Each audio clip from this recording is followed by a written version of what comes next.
Hello, everyone. Welcome back to another episode. And before we get into the episode, I do have an announcement. And the announcement is that I have officially joined the Dedicated Tax Pro family for the tax season of 2026. And I am helping to prepare taxes. So if you are in the need to have someone to prepare your taxes, or if you know someone who has this need, please send them my way to be able to help them to prepare their taxes for the 2026 season. I am so excited to be able to help my community with this service. It's so important. We want to make sure that you get every single penny that you earned, right? That you deserve. So if you would like a free estimate, please send me an email at De La Cruz period dedicated tax pros at gmail.com. Again, I will include that email in the show notes and show description so you can get your free estimate. And also, there is a referral bonus. So if you refer a client to me, the firm will send you $50. So that's right, you can even earn $50 per client that you refer to the firm. Again, that is Dedicated Tax Pro. I am so excited to be able to serve you guys with this new service. And if you have any questions, please let me know. Now, enjoy the episode.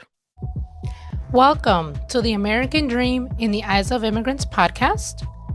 I am your host, Heidy De La Cruz, and I am on the mission to change the narrative of immigration, one immigrant story at a time. Hello, everyone. Welcome back to another episode of the American Dream in the Eyes of Immigrants podcast. I am your host, Heidy De La Cruz, and today I have Miss Nadine with us, and she is going to be talking to us about her journey coming to the U.S. from Trinidad and Tobago. Thank you so much, Nadine, for being here and being willing to share your story. And then also, we'll get into your business and your podcast about the immigrant experience. I'm really excited to talk about that. But first, if you can introduce yourself, who you are, what you do, and then we'll get started into your childhood back home. Sure.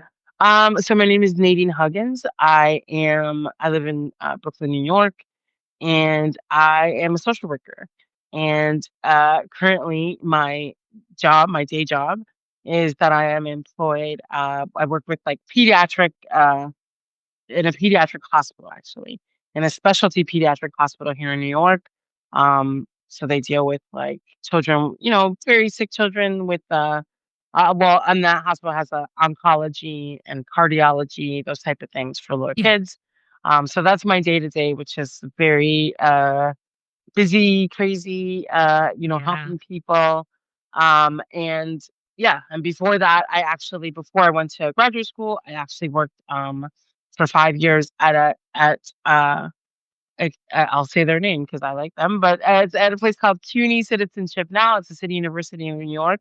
They have a immigration law clinic, and so I worked there for 5 years. And yeah, I really learned that how important immigration is and having immigration supports. And I just say that to say that, like, at my job and in most spaces where I end up working, I end up, immigration comes into our lives at all times in all Mm-hmm. different areas. And so I end up kind of, because of my knowledge and my background, I end up kind of also being almost like an in-house immigration expert at times. Yeah. And I, Yes. I love that you said that because I don't think people realize, like, we don't talk about people's immigration status or anything like that, right, on our day to day. So it's like, I don't think people realize, like, how close of proximity they actually do have with immigrants, like, coworkers, neighbors, and things like that. Um, you know, that they have actually to, yeah, immigrants and the immigration community. So thank you for sharing that. And Yes. yeah. Yeah, it always comes up when I worked in schools, and it can come up at strange times, or when I worked in schools, when seniors would be getting ready to graduate, and we'd be like, "Oh, you gotta, make sure you get that FAFSA stuff filled out," Yes. and then all of a sudden it would come up, "Hey, you're actually undocumented and you've been here Yep. for bum Yeah. bum bum," and then Unfortunately, yeah. yeah, and then obviously in the medical space, the type of treatment that you have, the type of insurance that you have, um, fear of, now I'm asking people, hey, do you want to get food stamps, or are you eligible for food stamps? That's the difference between a green card holder and not. And Yes. even when I worked in a different place, I worked in Staten Island, and that's a different place. But people will be, that's working with mostly very American um, patients and population, but people wouldn't, wanna bear a burden and take food Mhm. stamps, and then now, like, there's legal, so, yes, immigration always comes up, and especially, when dealing with underserved people and Yeah. people that just don't have access to information all the time. Yeah, access to accurate information. Yep. Mhm. Yes, exactly. All right, so tell us about growing up in Trinidad and Tobago. So I didn't know if this would count for you, but so I actually was born in the United States, but my parents are from Trinidad. And number one, even though I wasn't born there, I definitely grew up in a home Oh, that yeah. was Trinidad. Same, The same, food that we same. ate, Yeah. the food that we ate, the things that my parents said, the people, the friends they had. But I actually, had the pleasure. I don't know if I thought of it as a pleasure when I was a kid, but we moved back there for a couple Oh, years. So my parents came, and my sister was actually born in Trinidad, and then they moved to the United States, and then I have brothers that are older than me. They were born here, and then I was born here. But then in the 80s, my mom was like, so I'm from New York City, so my mom was like, New York City is too crazy for me to raise kids at this time. So we went back to Trinidad. My brothers and sisters and I all went back to school. I all went to school there. So I yeah. had that experience of going to school there when I was a kid. Um, Schools there are not like schools here. Everyone wears a uniform, even at the like I my siblings went to like a fancy private school, but I just went to like the local public school, but Okay. you still wear a uniform going to school and stuff like that. Um, so I was more growing up, I was more my parents' American kid. Like Mm. I'm the one that asks for McDonald's. I'm the one that, I don't eat we eat like, you know what I mean? You eat all the things that your family eats. So you eat, Yeah. we eat tamarind balls, for Okay. example. You know what a tamarind ball is? I do Tamarind ball? not. It's No. you know what tamarindo is, right? Like this kind of sweet umami flavor. It's a Okay. it's a Okay. it's a kind of sweet and sour flavor. But Okay. actually the way that they consume it is that they put it in everything. Island life. One thing is Yes. everything. Mango is everything. Coconut is Yes. everything. So Yes. tamarind is like so it's a sweet and sour thing. But the way it's mostly consumer that I know is that they put it in a ball, but it's a ball of sugar. So Oh, and then you eat it and you collect the seeds and you can make bean bags with the seeds. That's what those seeds are used for. okay.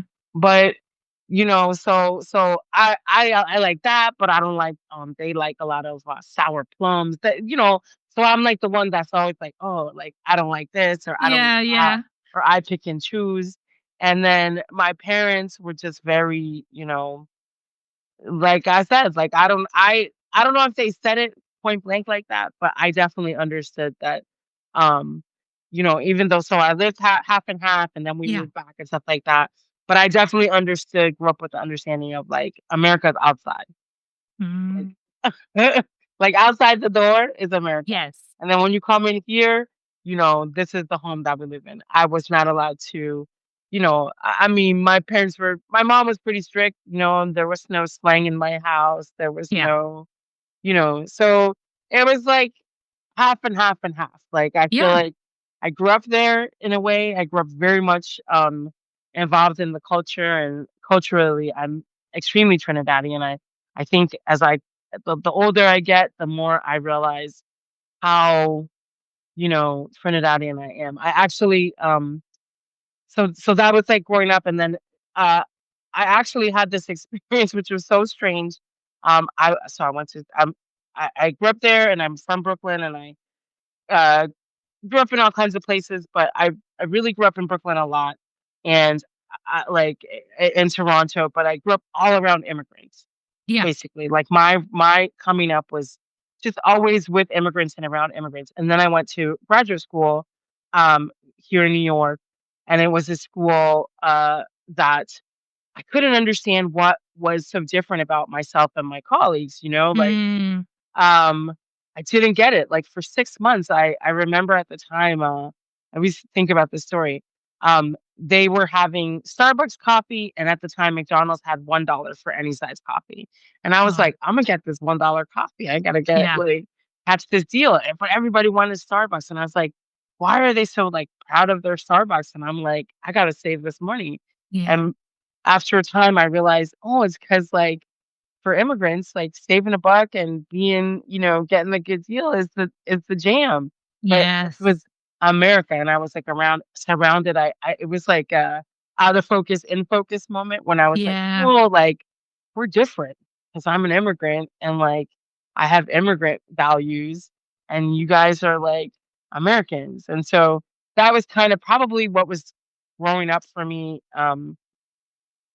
I think that's, like, talking about, sorry, I don't know if I'm rambling, but no, no, talking you're about fine, you're fine, growing up, I think that's what I realized. Like, yeah, I think I grew up, uh, going to Trinidad and being very involved in, like, a Caribbean culture, mhm, and, in New York, I think there's a acceptance of that. Everybody has their communities that they kind of go back to, their enclaves that they live within, and I think for me, oddly, it was like I was already a whole adult, but kind of in this graduate school situation. And then, you know, I always lived in cities. Cities are full of immigrants, and that's probably mhm, why, like, that was normal to me.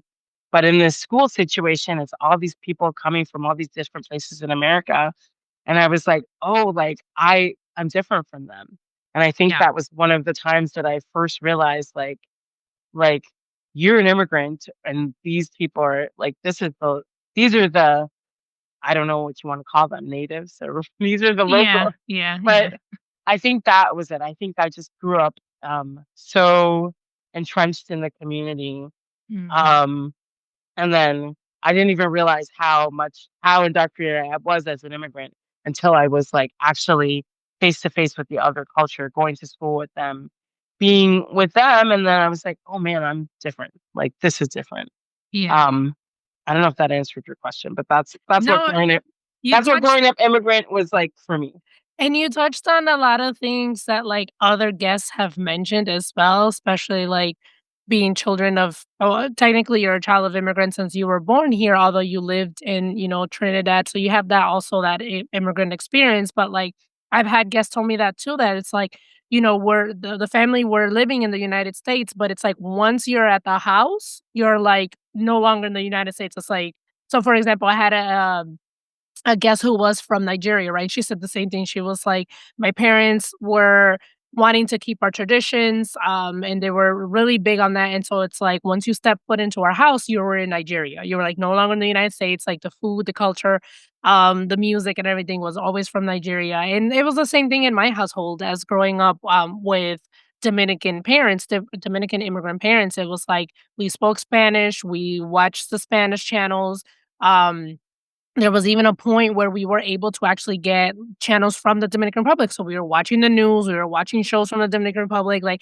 staying up to date to what was going on back in the island, and so, like and all we ate was Dominican food, so it's like, there was, like, no McDonald's, like, if I wanted McDonald's, like, "Oh, there's food at home," like, you got the rice, beans, and Yeah, at home and yeah. stuff like that, so you touch on a lot of things that's very actually common for the immigrant community. And then it's like once you, especially if you grow up in a very diverse area, like surrounded by other immigrants, it's like you guys kind of you understand each other, but then like when you get outside and like not deal, but like be with like Americans who were born here, it's like, oh man, like we don't do that, and it's like we don't do this or whatever, but it's just like because we have our own culture that where our parents and us are trying to, keep up with in the traditions and everything. And yeah, there is some form of adaptability that immigrants have to do. Like, you have to learn English and things like that. But like there is still some, some type of home that they want to try to keep here. And that's one of the good things about the United States is that we are able to continue, practice our religion, whatever that may be, practice our cultures, whatever that may be because we do have that freedom here. I did wanna ask about your time, in Trinidad. Do you know, like, why your parents decided to come back to the United States? Because she left in the 80s. You guys left in the 80s, New York, and because of everything that was going on, but, like, what brought you guys back? Phew, it was quite a journey. Actually, so we moved away. My mom, I said she moved because I have twin brothers, and she just didn't want to raise two brown boys in New York City in the 80s, right? So Yeah. then we left and we went back to Trinidad. And then I I think that she the money and just, like, living so we went back and lived, which, like, we lived in the house where my mom grew up, and my grandma, Oh, lived in the downtown area, like, so it was like, I think I did not realize that in the moment, but we were literally, like, back in her childhood, back in their childhood, my yeah. grandma down the way, like, maybe a 15-minute walk and stuff like that. So I'm not sure exactly why she came back, but she did go. So instead of actually coming to New York, Mm. we moved to Toronto. So, Caribbean people, Caribbean immigration, like, really took off in the 60s, which we can talk about why that is later if you want. But, so they were giving. Hi, Heidi here. Thank you so much for listening and supporting my podcast, but most importantly, the mission. If you would like to further support this podcast, there are a few ways you can do that. You can sign up for the newsletter. You'll receive the episodes straight to your inbox every time they drop. The link is in the show notes and the show description. You can subscribe to the podcast YouTube channel. And lastly, you can donate money. That link is also in the show notes and show description. If you would like to sponsor an episode or promote your business on this show, send me an email at Heidi@HeidiDelacruz.com. Thank you and enjoy the rest of the episode. um my parents came to the United States, but they also were giving visas for, like, Commonwealth people. So, like, my parents were born before Trinidad was independent. So they were Okay. actually English people. So, like, one of my mom's older sisters, she moved to United Kingdom as a British person, as a Yeah. British subject with a Yeah. British passport. So my parents, like, by the time they came to the United States, were actually Trinidadians. But other countries had, did their immigration policy. So Canada had a really open immigration policy for Commonwealth people. So Oh. my mom was able to immigrate there and immigrate with us, and so that was what she chose to do. So we moved to Toronto, and my siblings went to this, like, really nice school, and they had, like, a nice education, and then so my siblings are my sister's 10 years older than me, my brothers are 7 years older than me. So when it was time for them to go to college, one of my brothers went to school here in the United States, and the other one went to school in Canada. And so I was, like, 13, and my father never got a job in Canada. He couldn't get a job in Canada, so he remained in the United States. And, but my parents remained married, and he would come and visit on the weekend. I lived in Toronto, and my parents and my dad lived in New York, so he would come Mhm. quite often, on the weekends and stuff like that, to see us. So when I was about 13, I was like, it was just me and my mom, and I was like, "I wanna move with dad." And she was like, Mm. "Okay." So then I moved back with my dad, and then maybe within a year, I was maybe not the best behaved, but I don't know if Yeah. that's the reason, but maybe within a year, my mom also moved back, and then so Okay. we lived in the United States, and so I then have, like, another, I wanna say, like, 5 years left in, like, high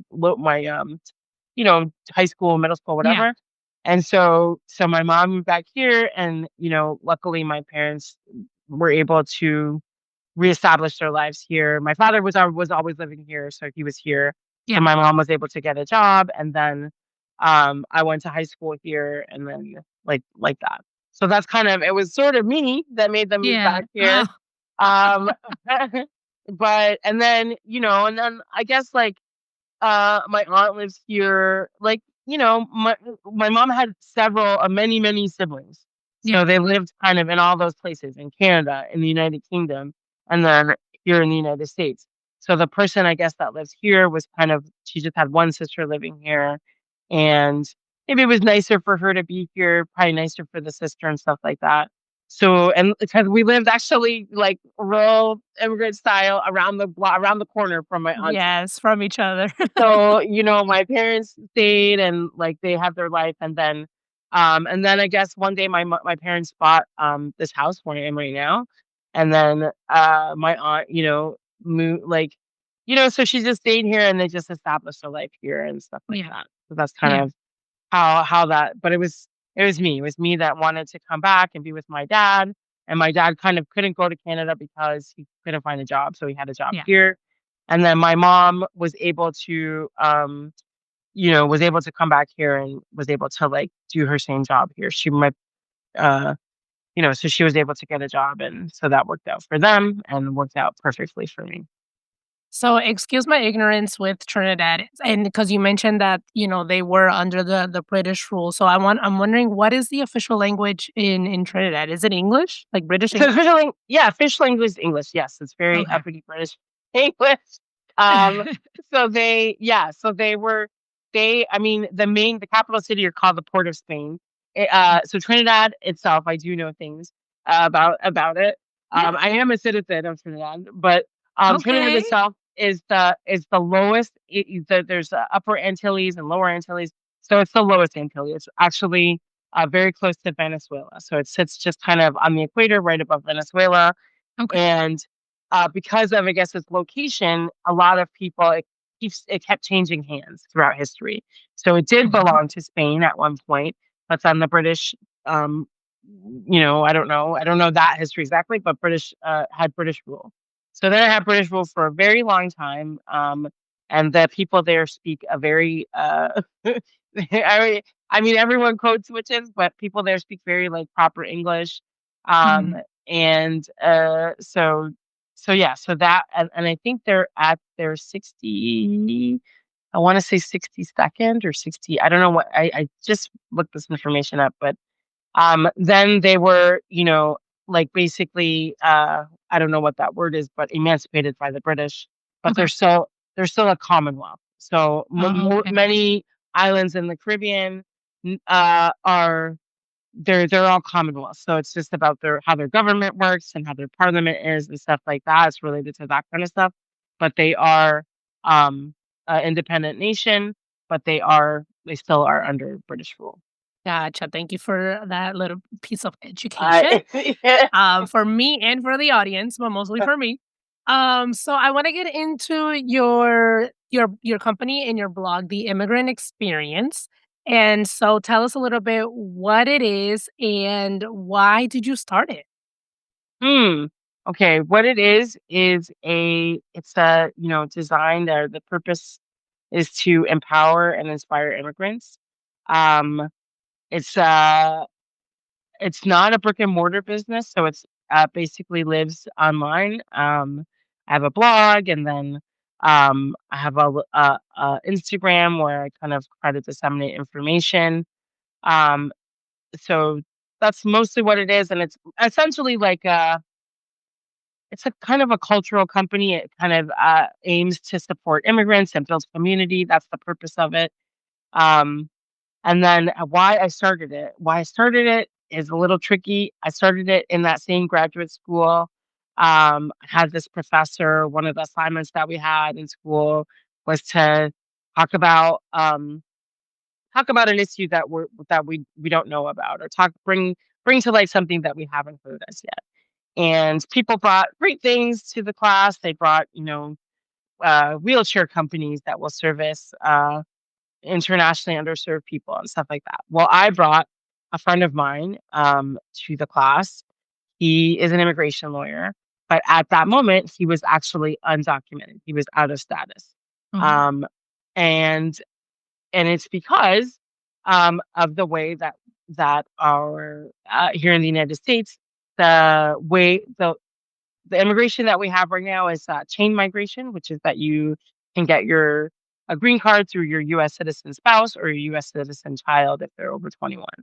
And those are the things how that works. And I was saying that we need to change the immigration laws. And I'm like, and so I brought my friends to Yeah. our class because I was like, here is a perfect example. My friend is a white Irish man. So I was like, this is what I'm pretty sure the United States wants. I feel like this is the perfect example of what they want. A white Mm. English speaking man, he's a lawyer. He's educated. He's not here to like create crimes or whatever. But because of the system that we currently have in place, he's an immigration lawyer. If anyone would know how to circumvent those rules, I'm pretty sure it would be him, but he's out of status. And like, isn't this ridiculous? And we really need to change these laws. Now, this was way back when. This is in 2015. This is before Donald Trump becomes president, all those kind of things. And, you know, so whatever. He talks to the class and this and that. The professor, herself, an immigrant from somewhere, I don't know where, I can't remember where, asked him a question about her own visa. Do you think they're gonna change the law or do this or what kind of time frame or some kind of thing like that? And then at the end, she gave me a poor grade and said that I brought information that I didn't bring anything new. And I was like, did you ask a question What? because you don't know the answer, professor? And then still want to say that that I didn't bring you information? So Oh my that god. made me very upset. I was very angry about that whole thing, like about it happening like that.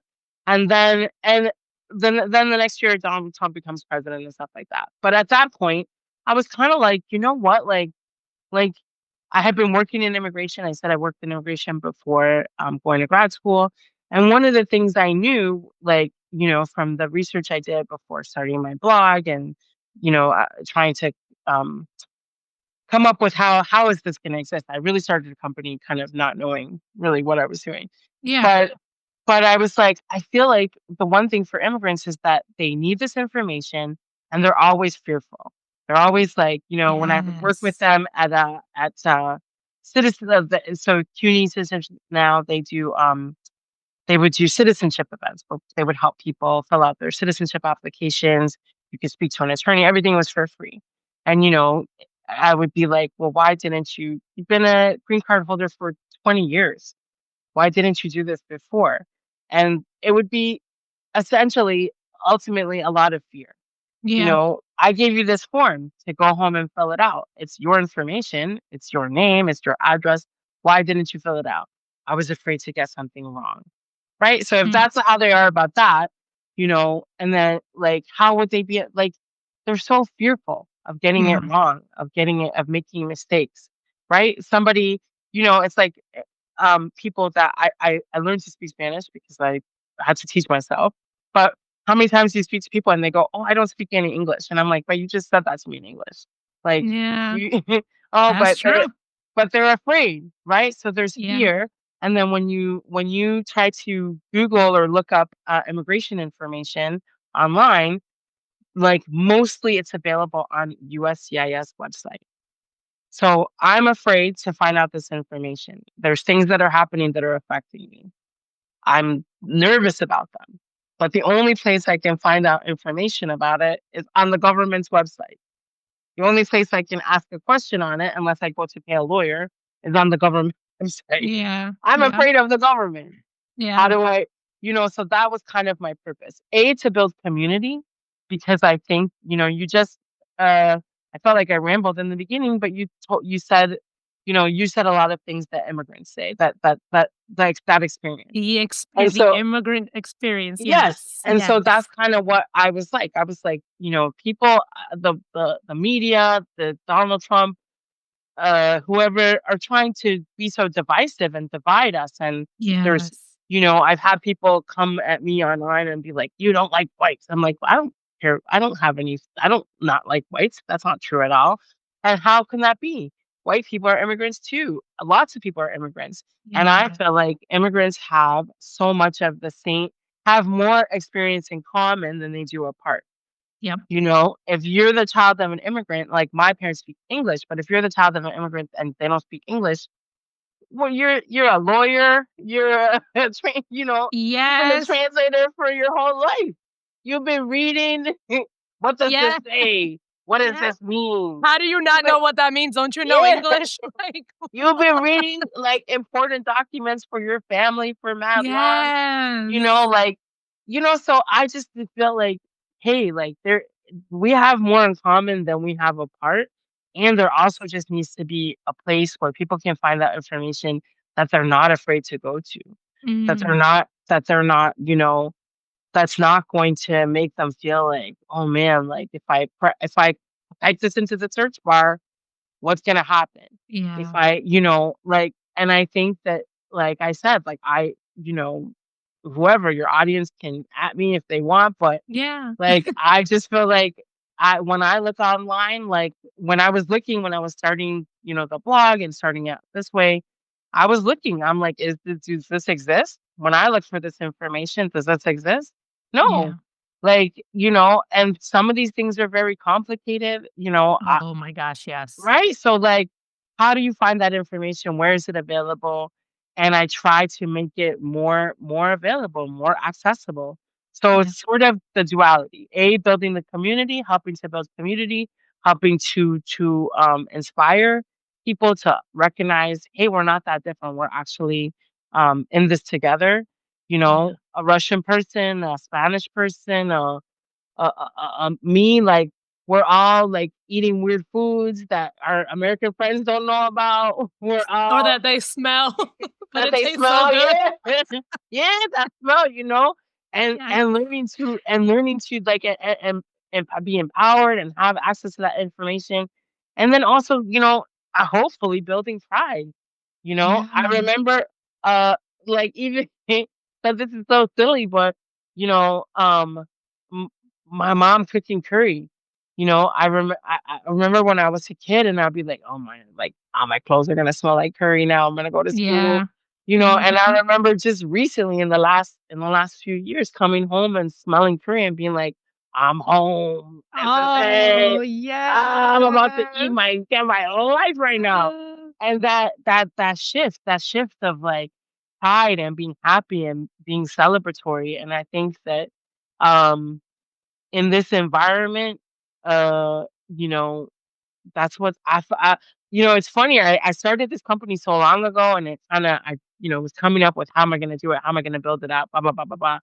And, it really wasn't getting that traction. And that was under the first Trump. It was getting some eyes and stuff like that. But I think recently what happened was, um, in December, so Trump just became the president again. mhm. But Mhm. in December, I had a few followers. I said I hired this social media person, and they really helped me to get my page to take off, my Instagram page to take off, and get eyes on it and stuff like that. But I think that the tipping point was, another regime, another, Yeah. administration, Yeah. and people just looking for hope and answers. And I feel like that was the call I was answering so long ago, and people, just So sort of be able to you find that. started it back then, but it was really needed now. It was, yeah, I started it back then for something that I saw, for Mhm. a Mhm. space that I thought that, there wasn't, that I don't know, that wasn't, I looked. Yeah, yeah. And I wasn't really seeing it. And I was like, people need this. Like people, Yeah.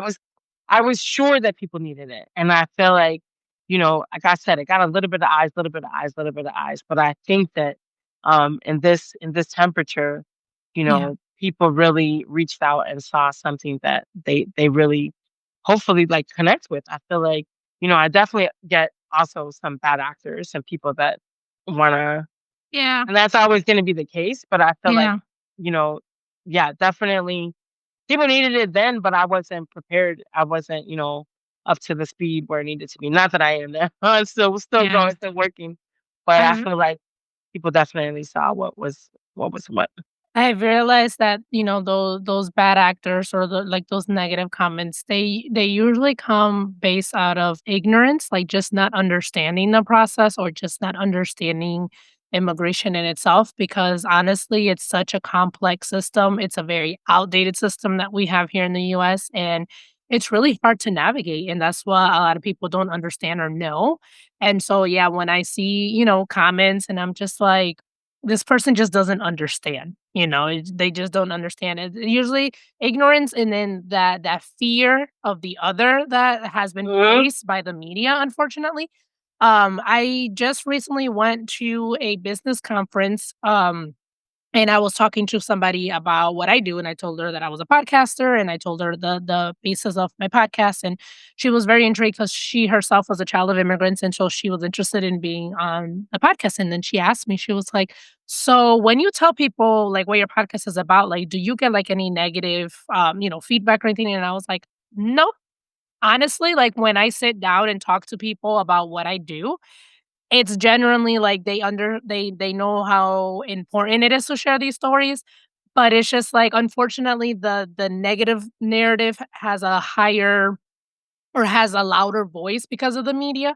But when you really sit down with people on one-on-one, you do realize, like you said, we have more in common than what we have different. And I feel like people are actually more compassionate than what the media gives people credit for. Of Because course. I mean, the media is its own animal, so exactly. of So it's course. just like, no, once you have that one-on-one conversation with people and you talk and share stories, which is why I have this podcast, is to share the immigrant stories. To, like say, the mission is to change the narrative of immigration, and storytelling is, I feel like, is the most powerful way to do that. So for me to tell her like, "No, I usually don't get, bad feedback when I am talking to people on one-on-one." I was like, they could be just pretending that like, that they care or whatever. Like, they're not saying it to my face, but usually, like, no, it's usually very positive and people understand like why these stories are needed, and why I created the space that I created. And I love this. I love learning. Like I said, I learned a little bit of history from you. I've learned from your story, but then I also realized like you're from Trinidad. My parents are Dominicans, and we had things in common. Like, Yeah. so it's just, yeah, it's just, I love it. I love it. Um, I love the work that you're doing. It is very, very important. I will definitely include your blog and your Instagram link in the show notes and show description so people can go and check Oh, out please. the work, yes, and get accurate information and know that that is a resource for them out there to get Thank you. accurate information, which is, a big thing right now because misinformation and lies and Definitely. stuff is, flies out there like no other. Um, but to wrap up this conversation, I really, really enjoyed our time together. What does the American dream mean to you? I think the American dream is it's funny. I'm of the opinion so much that uh it's almost like so are you're the child of immigrants too? You're so I feel like, we have a different vantage point on that dream than our parents did, you know? And I think what the American dream means to me is access and opportunity. And I think what I find so interesting and so funny, and partly why I chose, to focus my energy and my efforts on immigrants is that the immigrant does something that's so interesting. I went to graduate school and I studied about all different you know I studied to become a social worker and stuff like that. And so with the school I went to, we studied so much about best practices. That's very Mhm. much the focus of that school.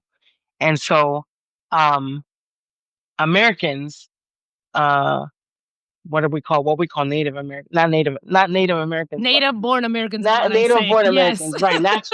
It You gets know, tricky when you wanna yeah, it's say tricky, Native tricky. Americans when you're Right, talking right, to right. the immigrant community, yes. But Native born they, Americans. Mhm. yeah, they are in, third generation poverty. So Mhm. this is a, you know, uh, I think they call it endemic, like a problem that we're living with. But so that means like I'm poor, right? I am, like let's say food stamps. I don't want to malign people on food stamps, but let's say like I'm poor and I'm food stamps, and my father was poor and on food stamps, and his father was poor and on food stamps, right? That's Mm. three generations, and so they're trying to figure out how to change that. How do we shift that? How do we make changes? So I look at the immigrant. The immigrant comes here. I don't know, we don't know each other's stories and our parents' stories, but I have a friend, for example, whose mother came here and had a very limited education. a third grade education. Wow. But she became a lawyer, my friend, right? Her parents, her mother valued education, made sure that she went to school every day. My friend Yes. was, my friend was smart, but so what, like my parents came here and they had education from where they came from, but when you come to the United States, part of the thing is that your education doesn't count. We don't count your Yes. education here. You might have Yes. a whatever where you come from, but you got to go to high school here and get a high school diploma Yep. because we don't know what you did. That's high school. These kids are graduating from high school. They don't know how to do anything. They don't know how to pay their taxes. They don't know how to feed themselves, whatever. But you got to get that before you can move forward and take steps forward. Mhm. Um, so I think that like immigrants do something in one generation that we are not seeing people that are born here with all the rights and all the things that all our parents came here to get. The people that were right here are struggling with it, Yeah. and it's because of systemic things. We don't have to, Yeah, get into yes, all of yeah. that. But how does the immigrant faces all of those things, language barriers, racism, and not to mention that they don't know how to navigate the system. They come here and Yeah. they don't know, you know, how to get on the train, how to do all the things that's local to them wherever they live. But in one generation, they go from very limited education, their child becomes a lawyer, their child becomes a doctor. And, in terms of best practices, isn't that what we want to see? So Yeah. I just think that like, I basically was like, do I get a PhD or do I just start a business and, try to get what I want out in the world and see what I want come to fruition? So this was my PhD, but it's sort of because I think that immigrants do something so amazing and I think that is the American dream. But I think that what happens is we come here, we work so hard, we want to buy a house. Now the house is too expensive, and you know, like where are we at now? Like I don't know what they're called, millennials or whoever they are. They think that they can't buy property. Yeah. Those type of hopes are lost to them. But the immigrant, they didn't read that book. They still come here and do the whole thing. They get the job, they work so hard, if they have language barriers, like our Asian brothers and sisters, they start businesses of their own because they got to eat too, they had to figure it out, Yeah. and in one generation, they buy the house, buy the cars, send their kids to college, and they make a doctor. Whereas the person that's been sitting here having all the things that we came here to get, they still can't do it. Yeah. So I Yeah. think American dream is to the American dream is, to bring it full circle is, opportunities, is opportunities. And um, I think that that's the American dream for everybody. And I think that the, if you can't see that, if you're blindsided by all the people and all the things that are trying to hold you back, which are lots of things for everybody, immigrant or not immigrant, Yeah. and I think that when if we can circumvent those things and just keep our eye on the prize and have that hope, then we can take advantage of those opportunities and realize our dreams. And I think that that's what we all come to do. All want to realize our dreams. We all want to make Mhm. things happen and have hope that that's going to happen. And I think that the immigrant does the thing that is so effective in, almost it's like their ignorance serves them. They Yeah. don't know that you know what I mean? Like, they don't know about all the people that want to see them that are mad about them being here. Yeah. They don't know about all the things that are trying to malign them usually. And Yeah. so they just keep going. They put their head down and they go to work and they do what they think is right. They do, my friend with the mom with the third grade education, Mhm. because her mom didn't have the level of education, she always talked about how her mom couldn't help her with homework and stuff like that. Or her mom made Yeah. sure that she went to Yeah. school every single day because she was like, you have this opportunity that I didn't have. You have a Yeah. chance to do something. So you gotta go get it. You gotta go do it. You know what I mean? Like, and I think that mentality will push you so much further along. And I just think like if there's anything I can do to let people know, like, hey, like people have you, people got you, people want to see you do well. Like I said, build that community and like inspire and empower. I think, like I think you got to know that sometimes you got to look around and know that people are on your side. And then, if you can have access to the information, if you can have access to other programs, if you can know where to go to get help or know that there's help, I think that empowers you to keep going and pushing. And so that I think is like where the American dream is. I think it's opportunity. I think it's out here. And I think there are I don't know. I don't like I said, I don't know you, but I know my parents came here with very little. Yeah. And, Yeah. they pushed and they did things and they made sure that it happened for us. And they, I keep their dream alive, but they're not going to be in the history books, unfortunately. But they are part of my history, and I'm here to push that on. Yeah. I love that. Thank you so much, Nadine, for your time Thank you, thank today, you. for sharing your story and your journey. And yeah, that word opportunity keeps coming up over and over again. Every single time I ask that question, what does the American dream mean to you? It's opportunities that come up. So thank you so I much. think so. Thank you. Yeah, I will include your links, like I said, in the show notes and show descriptions so people can get in touch with you. And again, thank you for so much for this. Well, thank you for this opportunity. It's great to meet you. Great to be here with you. Yeah. And Ramadan Kareem for anybody that's out here. I know your podcast is evergreen, but Ramadan Kareem for 25. I hope everybody has a easy and safe fast and comes out the other side blessed up. And blessings to you. Amen. Amen and amen. A woman. Thank you for listening to Mommy Podcast.